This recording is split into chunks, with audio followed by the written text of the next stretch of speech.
안녕하세요. 페이지입니다. 누구나 나이가 들수록 몸이 예전과는 다르다고 느낍니다. 바로 노화가 진행되고 있다는 것인데요. 하지만 노화의 속도는 모두에게 똑같은 건 아닙니다. 어떤 사람은 나이에 비해 젊어 보이기도 하고 또 어떤 사람은 나이에 비해 더 늙어 보이기도 하기 때문이죠. 이왕이면 나도 몸의 시간만큼은 나이보다 젊게 살 수 있다면 얼마나 좋을까요? 오늘 소개해드릴 책은 한국 사회의 최대 위기, 빠르게 늙고 있는 가속 노화에 대해 다루고 있습니다. 지금과 같은 생활 습관이라면 평균 수명이 늘어도 병원 신세만 길어질 수 있다고 경고하는데요. 노화를 피할 수는 없지만 늦출 수는 있다. 정희원 지음, 더 퀘스트 출판. 당신도 느리게 나이 들 수 있습니다. 그럼 11번째 페이지 시작하겠습니다.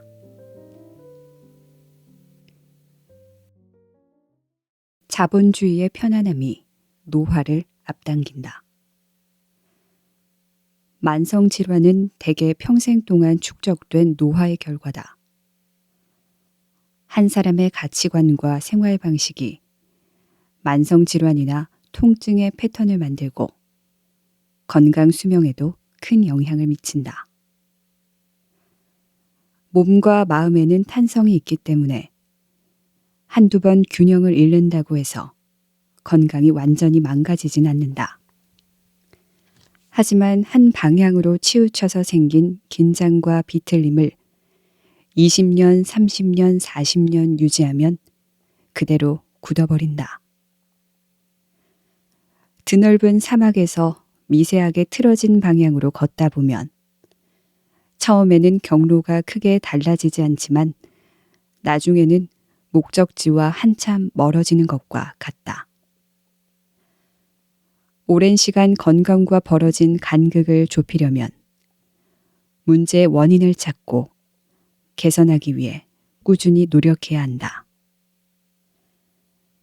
하지만 다들 문제를 근본적으로 해결하려고 노력하진 않는다. 겉으로 드러난 불편을 약이나 건강식품, 마사지 등으로 손쉽게 덮으려 할 뿐이다. 그럴수록 삶은 나아지기는커녕 더 큰 불편으로 다름질친다. 나의 주변 사람들도 크게 다르지 않다. 편안하지만 비뚤어진 자세로 책을 보는 아이에게 바르게 앉는 방법을 알려주면 바로 볼멘 소리가 나온다. 하지만 당장 편한 자세를 유지하면 미래에는 제대로 앉을 수 없게 될 뿐더러 오랫동안 온몸의 통증을 느끼며 살아야 한다. 아이가 이런 말을 한 적이 있다. 아빠, 나는 재미있는 유튜브를 실컷 보면서 공부는 안 하고 싶어요. 그런데 공부는 잘하고 싶어요. 갖고 싶은 것을 다 사고도 돈이 많으면 좋겠어요. 이 말에 인간이 가진 번뇌와 고통의 근본적 기제가 모두 들어있다. 고통을 최소화하고 쾌락의 양을 쉽게 그리고 최대한으로 늘리는 일. 이것이 옳고 이런 방향을 추구해야 한다는 것이 현대 자본주의 사회를 관통하는 핵심 전제다. 반대로 사서하는 고생은 어리석은 것으로 치부되는 경향이 많다. 조금이라도 불편하면 돈을 써서 남에게 처리해달라고 맡기는 것이 대세다. 외식을 하는 것도 모자라 주문한 요리를 가지고 오는 일도 남을 시킨다. 계단을 오르지 않고 엘리베이터를 탄다. 걷지 않고 택시를 부른다. 자신의 본업을 제외한 거의 모든 일을 외주화한다. 그렇게 마련한 시간에는 돈을 더 쥐어짜서 벌기 위해 부업을 하거나 쾌락을 주는 활동에 늘린다. 고통과 불편이 줄어들수록 좋다는 자본주의의 전제가 옳다면 지금쯤 모두 행복에 겨워 어쩔 줄 몰라야 한다. 하지만 전 국민 단위로 관찰했을 때 불편하게 몸을 사용해야 하는 정도를 반영하는 신체 활동량은 점점 줄어들고 더 많은 양의 신체적 쾌락을 경험했음을 방증하는 복부 비만의 정도는 빠르게 심각해지고 있다. 사람들은 더 구부정한 자세로 스마트폰을 보고 자극적인 음식을 탐닉하며 몸과 마음의 탄력을 잃어간다. 보상을 주는 자극을 끊임없이 쫓다가 화난 중년이 된다. 그 다음에 남는 것은 오래 아픈 노년이다. 노화를 이기는 몸. 노화의 속도를 늦추는 첫 번째 기둥. 이동성. 운동은 많이, 자주, 열심히 해야 한다. 최소한 일주일에 중강도 기준으로 2시간 30분 정도는 신체 활동을 하는 것이 좋다. 5시간 이상 운동을 하면 더 좋다. 중강도란 땀이 나고 숨이 약간 찬 정도를 의미하는데 요즘 유행하는 고강도 인터벌 트레이닝처럼 고강도 운동을 수행하면 중강도 운동을 하는 데 쓰는 절반의 시간만으로도 유사한 효과를 얻을 수 있다. 중강도 운동에는 느린 수영, 빠른 걷기, 테니스, 땀 흘리는 요가 등이 있고 고강도 운동에는 달리기, 빠른 수영, 단식 테니스, 시속 16km 이상의 자전거 타기, 줄넘기 등이 있다. 통상적인 지침에 따르면 적어도 주 3회는 건강 증진을 위해 운동해야 한다. 그리고 일주일에 적어도 2번 이상 몸의 모든 근육을 사용하는 운동이 필요하다.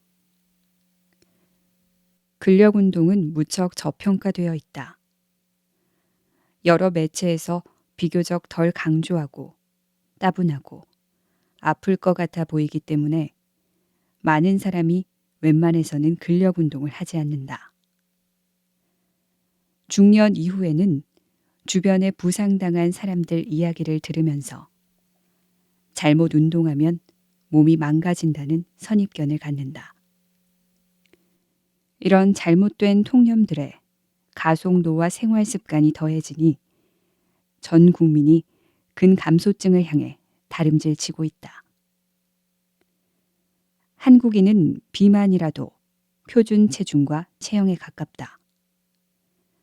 그중 특히 젊은 여성 중에는 체중은 정상 미만이지만 근육이 압도적으로 부족해 모든 에너지가 피하와 내장 지방, 근내 지방을 만들어버리는 경우가 흔하다. 따라서 한국에서는 근력 운동을 강조해야 한다. 근력 운동 습관을 형성하는 초기에는 대부분이 쉬고 있던 신경근접합부를 활성화해서 근육을 효율적으로 바로잡기 때문에 매일 근력 운동을 하는 것이 좋다. 밥을 이틀 정도는 안 먹어도 몸에 큰 무리가 가지는 않지만 굳이 이틀에 한 끼만 먹을 필요는 없지 않은가.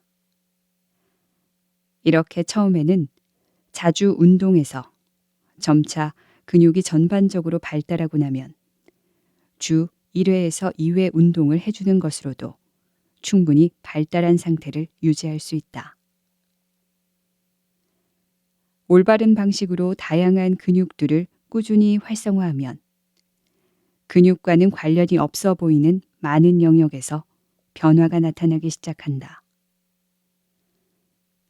당장 눈에 보이지는 않지만 점진적으로 이동성 도메인의 내재 역량이 개선된다. 특히 노년층이 6주에 걸쳐 거의 매일 코어 운동을 하면 소화불량, 변비, 과민성 방광, 불면 등 온갖 증세가 호전된다. 자세와 체형, 체성분이 눈에 띄게 변화하기 시작하는데도 3개월이면 충분하다. 다른 사람이 되는 것이다.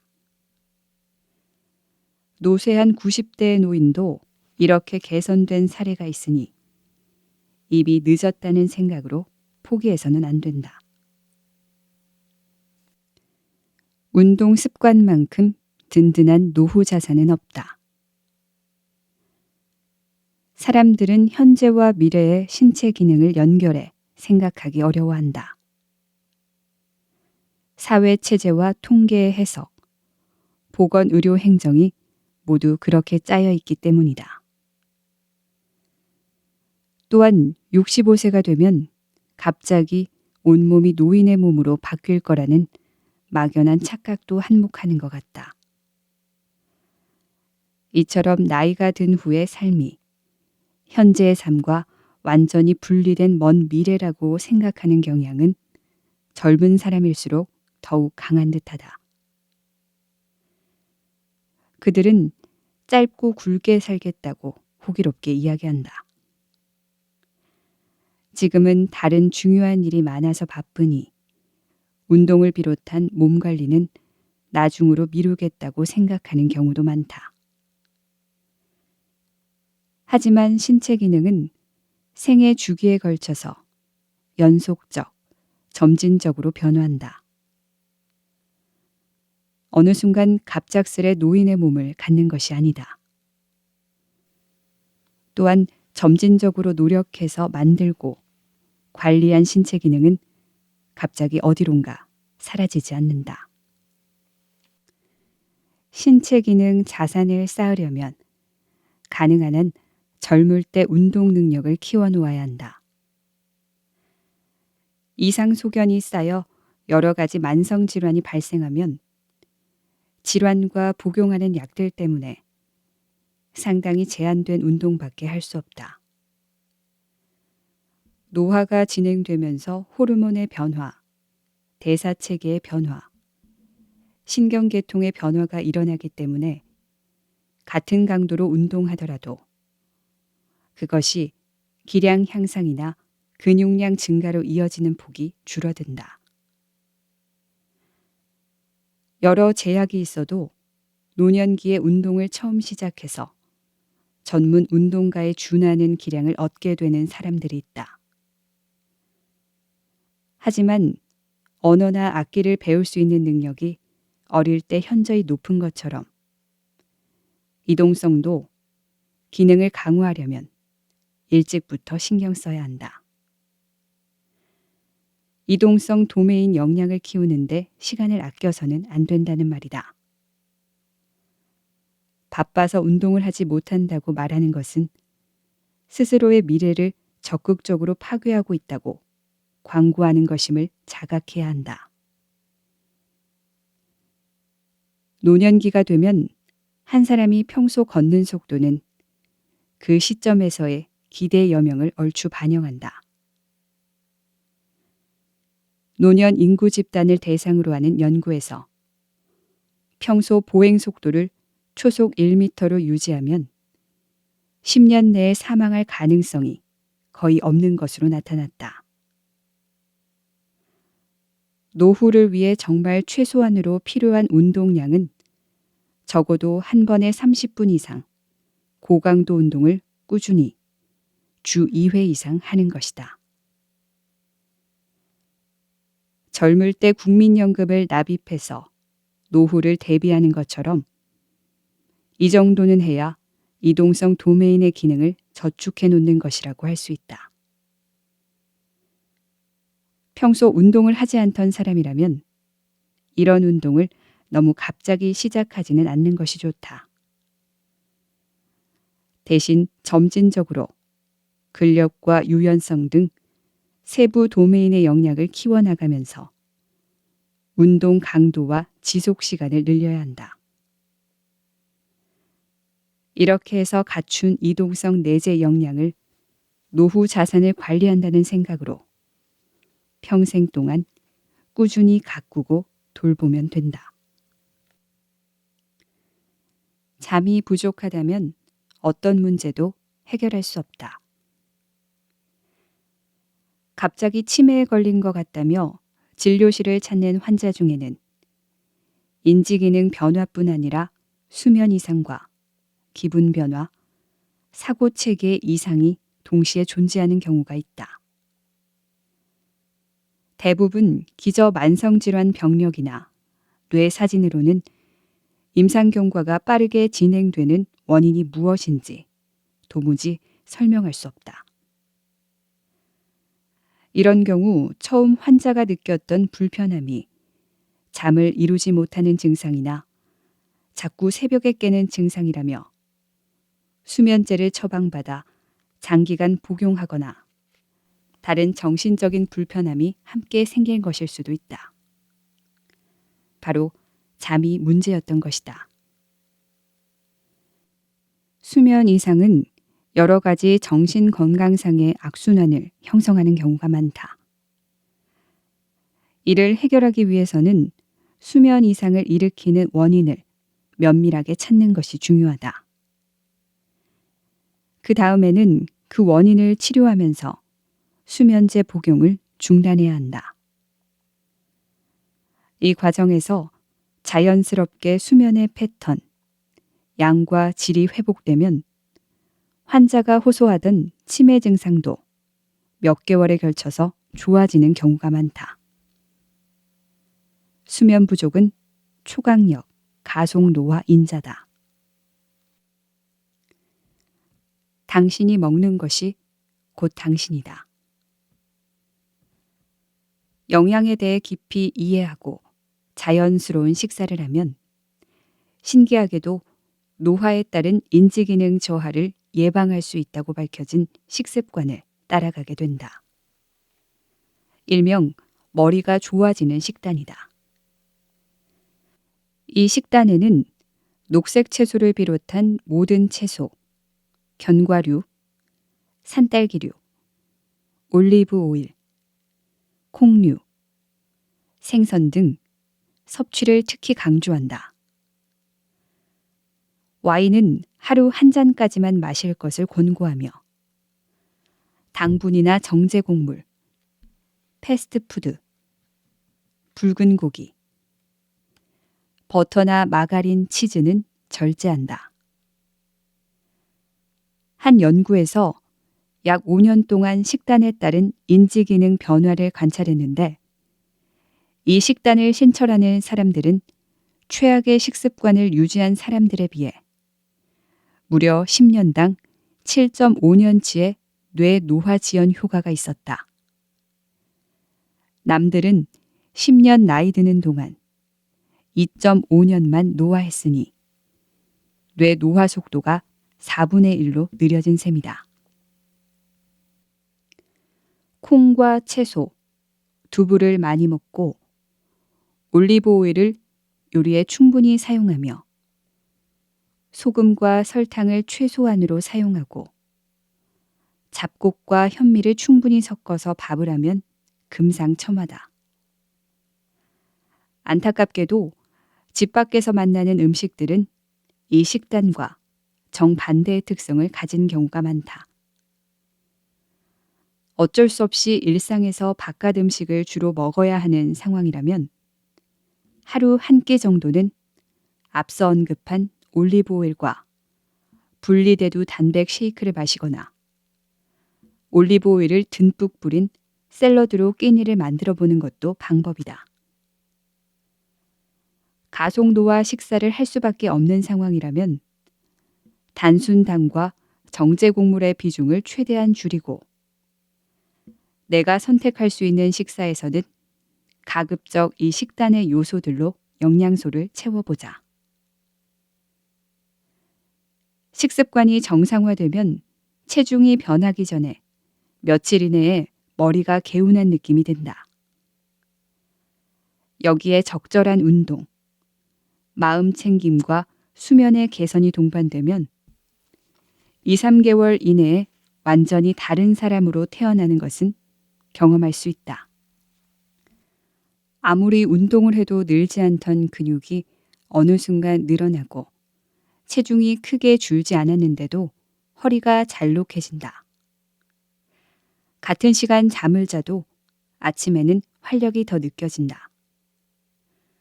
몸에 이곳저곳이 쑤시던 것도 나아진다. 이처럼 균형 잡힌 식사는 이루 말할 수 없이 광범위하게 삶의 질을 개선하며 신체적, 정신적 고통을 줄이는데 효과적이다. 시간도 비용도 노력도 그다지 많이 들지 않는다. 술과 담배, 예외는 없다. 현대의학과 양리학이 존재하기 전부터 인류가 광범위하게 소비하던 기호식품들로는 술과 커피, 담배 등이 있다. 긴장을 풀기 위해, 졸음을 쫓고 집중력을 높이기 위해, 지루함이나 고통을 잊기 위해 이러한 물질들은 공통적으로 보상 및 진통에 작용하는 특성, 그러니까 중독성이 있다. 가속 노화 물질로는 이 세상에 담배만한 것이 없다. 담배를 피울 때 생성되는 활성산소가 직접적으로 혈관을 손상시키며 발암성이 있는 물질들이 유전자 불안정성을 초래하는 등 다층적인 원인으로 노화 속도가 빨라지기 때문이다. 흡연으로 줄어든 기대여명은 대부분 금연으로 회복할 수 있는데 25세에서 34세에 금연하면 10년, 35세에서 44세에는 9년, 45세에서 54세에는 6년, 55세에서 64세에는 4년을 되찾을 수 있다. 담배를 피우지 않으면 집중이 되지 않는다는 사람들이 있는데 니코틴은 머리가 좋아지는 물질이 전혀 아니며 머릿속에서 불필요한 긴장을 높이는 물질일 뿐이다. 오히려 담배는 뇌의 노화 속도를 증가시키고 치매의 다양한 증상이 발생하는 시기를 앞당길 뿐이다. 담배로 식욕을 조절한다는 핑계도 있는데 생활 습관을 고치는 것이 정 어렵다면 니코틴과 비슷한 느낌이 들면서 훨씬 안전하고 효과적인 약들을 처방받는 것이 차라리 낫다. 흡연은 시작하지 않는 것이 가장 좋다. 이미 시작을 했더라도 끊어야 한다. 또 전 세계적으로 15세에서 49세의 젊은 성인들에게 조기 사망과 장애를 일으키는 원인은 단연코 술이 1위다. 알코올은 분자 생물학적으로 여러 가지 가속노화 기전을 활성화한다고 알려져 있다. 알코올은 조금만 복용해도 신경계 독성이 있으며 그 독성은 누적될수록 큰 폭으로 증가한다. 알코올이 소량만 축적되어도 신경계 노화가 지속된다는 사실이 밝혀지고 있다. 알코올은 초강력 뇌 가속노화 물질이다. 알코올 사용장애, 그 중에서도 알코올 의존증이 있는 사람의 뇌 노화 정도는 30대에서는 같은 또래에 비해 2, 3년가량 심하다. 하지만 나이가 들수록 그 정도가 가팔라져서 60대가 되면 같은 또래에 비해 12년 정도 노화 정도가 진전된다. 한국 기준으로 고위험 음주로 분류되고 서구식 기준으로는 알코올 의존증을 경험한 사람은 뇌 가속 노화를 실시간으로 경험하는 셈이다. 고위험 음주에 빠진 한국 40대 남성이 60대까지 해당 생활 습관을 유지하면 같은 또래보다 치매 발병을 12년 앞당기는 결말을 맞는다. 적은 음주량도 뇌 가속 노화를 유발한다. 음주로 일어나는 뇌 위축을 비롯한 여러 가지 생물학적 가속 노화 현상은 금주를 시작하면 빠르게 회복된다. 첫 한 달 동안 회복 속도가 가장 빠르고 대부분은 6개월 내에 회복되며 1년이 지난 후에도 지속적으로 개선된다. 알코올 의존증이 있는 사람에게서 발견되는 상당히 진전된 뇌 위축마저도 크게 개선될 수 있다. 단 술을 다시 마시기 시작하면 뇌 위축은 급격히 재발한다. 자신은 이미 늦었으니 즐겁고 편하게 살다가 죽겠다는 생각은 옳지 않다. 고장난 자신을 상당 기간 돌보아야 할 주변 사람들에 대한 무책임한 테러 행위라 해도 과언이 아니다. 그동안 당연하게 생각하던 음주 습관의 기저에는 그저 더 높은 밀도의 에너지원을 선호하는 생존 기제와 그에 따른 뇌의 화학적 특성이 깔려 있다는 것을 이해하고 자신의 삶을 더 나은 방향으로 바꿔보자.